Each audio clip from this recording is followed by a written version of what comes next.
اچھا ہمیں تھوڑا سا یہ بتائیے گا کہ ہمارے ناظرین جو ہیں وہ خاص کر کے خواتین یہ جاننے کے لیے بڑا بے چین ہوتی ہیں کہ ایک عورت جو ہے وہ اپنا سیاسی کریئر کا آغاز کیسے کرتی ہے، اور اتنے سارے کاموں کے بعد جو ہے وہ اس میں اتنی انرجی کیسے بحال ہو جاتی ہے کہ وہ سیاسی جو ہے وہ ان کاموں کی طرف بھی وہ جائے، ان کاموں کو بھی بحال رکھے ساتھ ساتھ. تو ہمیں تھوڑا سا اپنی ابتدائی زندگی کے حوالے سے بھی بتائیں، اور یہ بھی بتائیں کہ آپ نے جو ہے وہ تعلیمی ادارے کے ذریعے اپنے سفر کا آغاز کیا، پھر آپ نے سیاست میں قدم رکھا، تو یہ سب کیسے ہوا؟ اچھا بیٹا، سب سے پہلے تو میں آپ کو یہ بات بتاؤں کہ جو سیاسی ورکر ہوتا ہے نا وہ شروع سے ہی ہوتا ہے. یہ رجحان کی بات ہوتی ہے. تو مسلم لیگ نون جو ہے اس کو میری فیملی میں شروع سے ہی اگر کسی پارٹی کے بارے میں بات ہوئی تو وہ مسلم لیگ نون کے ہی بارے میں بات ہوئی. تو پسند تو میں اس کو شروع سے کرتی تھی، اور جیسے جیسے موقع ملتا تھا. اور موقع ایک عام جو شہری ہے اس کو کیسے ملتا ہے کہ جب الیکشن اناؤنس ہوتے ہیں تو علاقوں کے اندر ایکٹیویٹیز شروع ہو جاتی ہیں. تو میری مدر کا ایک اسکول سسٹم ہے اور میں بھی انہی کے ساتھ کام کرتی تھی اسکول سسٹم میں.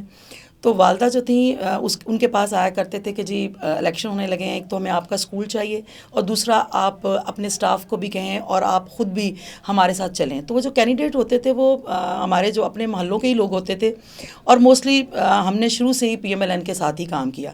تو ایک ایفیلیشن تو تھی، اور میری خواہش بھی تھی کہ مجھے موقع ملے. لیکن بیسیکلی موقع مجھے بہت لیٹ ملا، اور موقع ملنے کی بات بھی جہاں تک ہے وہ میں یہ سمجھتی ہوں کہ خواجہ عمران نذیر میرے بھائی بنے ہوئے ہیں، اور انہوں نے میری والدہ کو جو ہے وہ یہ کہا کہ میں ان کو لے کے جاؤں گا سیاست میں اور ان کو میں بہن کی طرح ڈیل کروں گا. تو عام طور پہ جو سیاسی ایکٹیویٹیز ہوتی ہیں ان میں خواتین جو ہیں وہ ڈر رہی ہوتی ہیں کہ بہت سارے مردوں کے ساتھ کام کرنا پڑے گا تو پتہ نہیں انوائرمنٹ کیسا ہوگا.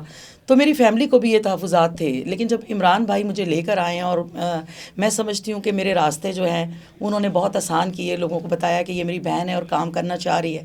تو مسلم لیگ نون نا ایک فیملی کی طرح ہے، یہاں پہ ایک دوسرے کی بہت رسپیکٹ کی جاتی ہے. تو جب میں عمران بھائی کی بہن تھی تو پھر سبھی کی میں بہن تھی. تو مجھے تو سب نے بہت پیمپر کیا اور مجھے اتنے مواقع ملے کام کرنے کے. اور جب آپ کے پاس جذبہ ہو اور آپ کام بھی کرنا چاہیں تو پھر لیڈرشپ تک آپ کا تعارف خود بخود چلا جاتا ہے. اور پھر لیڈرز کو میں نے اتنا سویٹ پایا کہ ہمارے جو لیڈر ہیں ان کو اگر پتہ چلتا ہے کہ کسی بندے میں تھوڑی سی بھی کیپیسٹی ہے اور وہ پارٹی کے ساتھ سنسیئر ورک کرتا ہے تو پھر وہ اس کی اتنی حوصلہ افزائی کرتے ہیں کہ پھر جو سوائے پارٹی کے لیے کام کرنے کے آپ کے پاس کوئی اور آپشن ہی نہیں رہتا. تو میں بھی اسی طرح پارٹی میں آئی ہوں اور مجھے میری لیڈرشپ نے مواقع دیے، اور الحمدللہ میں فخر محسوس کرتی ہوں. اور لیکن ایک یہ بھی تھوڑا سا افسوس ہوتا ہے کہ کاش میں بہت پہلے سے پارٹی کے ساتھ کام کرتی. تو یہ ایک چیز ہے جس کو میں اوور کم کرنے کے لیے کوشش کرتی ہوں کہ میں زیادہ سے زیادہ کام کروں.